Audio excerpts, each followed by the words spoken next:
আহারে মন মন যে কত কিছুই চায়, সব কিছু কি আর তা হয়?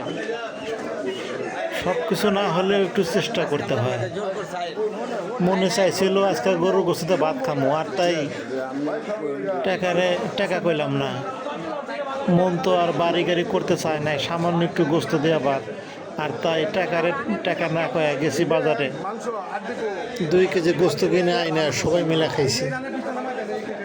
কত সুন্দর খাসির গোস্ত, দেখলেই লোভ আসে। মাছ গোস্ত কিনতে গেলেই যাবে না, সবাই ডাকে দেওয়ার জন্য। যদি বলে যে টাকা নাই, তারপরেও দিয়ে দিবে। 1 কেজি গোস্তর দাম 750 টাকা। ওরে বাবা! ঢাকা শহরে আবার কলিজা গোস্তর সঙ্গে কেউ নেয় না, কলিজা আলাদা বিক্রি করে। গোস্তরও যে দাম, কলিজারও ঠিক সেই দাম। কত সুন্দর গরুর কলিজাটা, কামাই করে খাওয়ার জন্য। আজ মরলে কাল 2 দিন খাবো আর জগৎটা ঘুরে দেখব। আল্লাহ তুমি তৌফিক দিও। আজকে এ পর্যন্ত। আল্লাহ হাফেজ।